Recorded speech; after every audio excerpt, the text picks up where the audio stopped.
Björn Jonsson. I'm a senior producer here at DICE. I'm also heading up the operations team who works on all the different post-launch content for our games. We are really excited about Battlefield 3 Premium. Not only will you get early access to our upcoming expansion packs, you will also get access to more advanced online features, unique in-game content, as well as taking part in exclusive events that we will run throughout this program. And with these exclusive videos, we'd like to give you more of an inside look at what Premium is all about.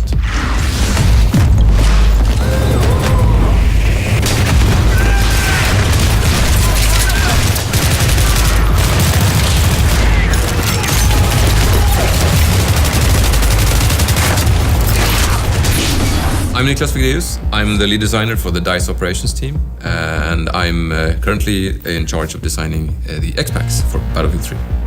I started at DICE in 2004 as an animator doing weapon animations for BF2, and since then I've moved on to design.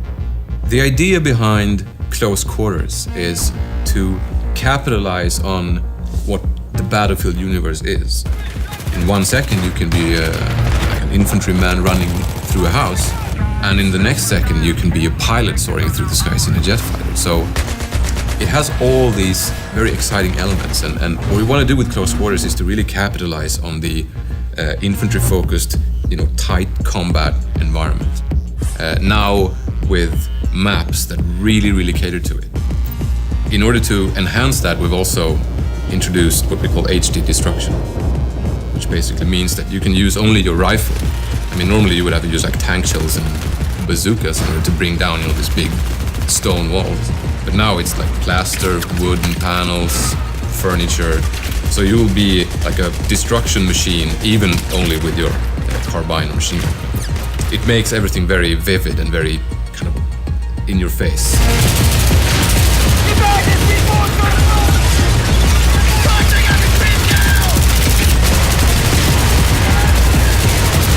In Battlefield 3 Close Quarters, you get 4 new maps, all focused on the indoor battlefield and the close quarters experience.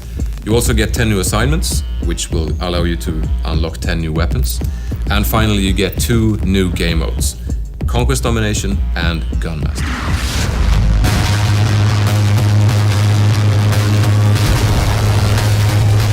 Conquest Domination is the close quarters take on Conquest.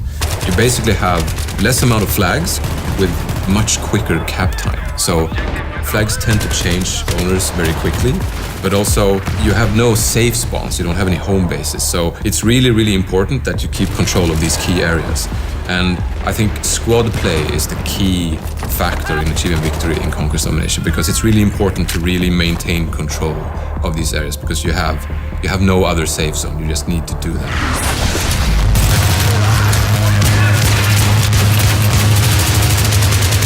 And then we have Gunmaster, which is a really action-packed jump in and play mode, which is actually a race, where you start out with a pistol.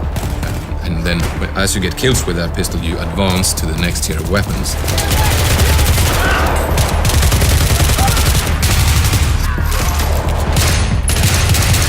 In order to win the mode, you need to go through the powerful weapons and ultimately win by getting a knife kill in the end. If you do that before everyone else, you win the race, you win the mode, and it's all smiling faces. All smiling faces or one smiling face? It's actually true, there's only one smiling face, and then there's like 15 frowns, but it's all smiling faces, it's a fun mode.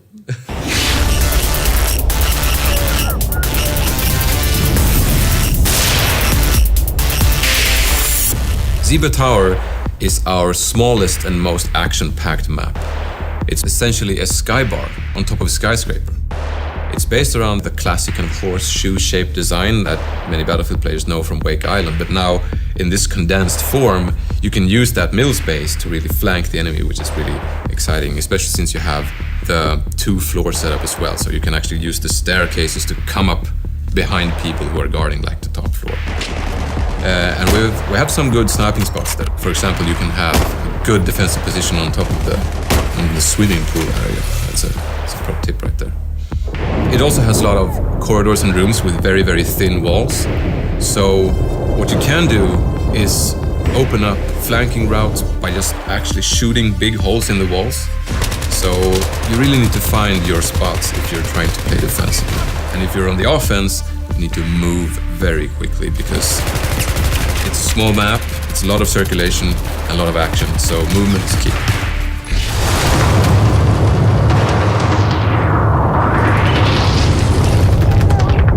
Dania Fortress is the most varied map. It's built upon this old fort based on a hilltop. So it has this really old stone, catacombish fundamental base. And then they have tried to build this nice, posh, luxurious palace on top of it with lots of art and, nice furniture and things. And now, war has come, so it's partly destroyed, and you have all these big holes and openings that allow for, flanking and going between floors and so on. Gameplay-wise, it has lots of stairs that lead to either flag positions or to the other floor, of course, and also to certain sniping spots that you can have overview of the courtyard or big corridors.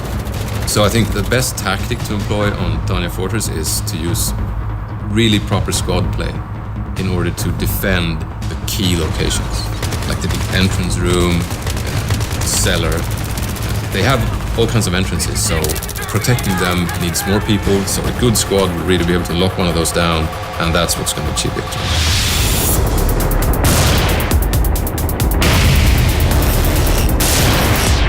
Operation 9 to 5 is our biggest and most destructible map, I would say.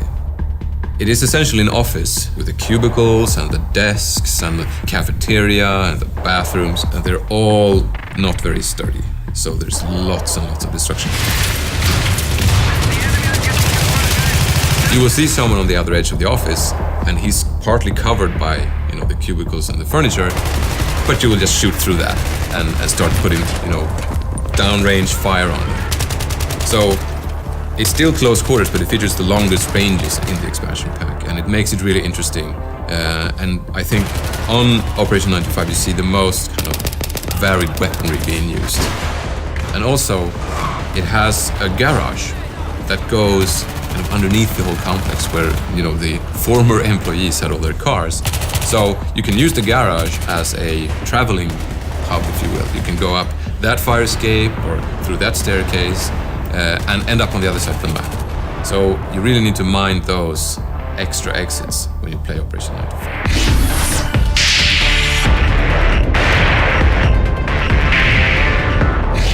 Scrap Metal is the most vertical map. It is an old factory. Parts of it actually so old that it's not being used anymore.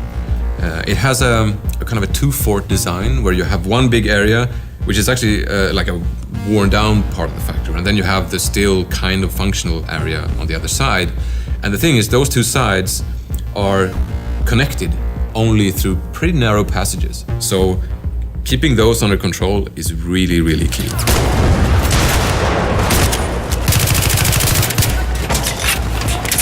In order to protect those entrances, you need to control those while staying in control of your rooftop, because that's another entrance point, and that's very open and long range, so you're going to see a lot of snipers covering those rooftops.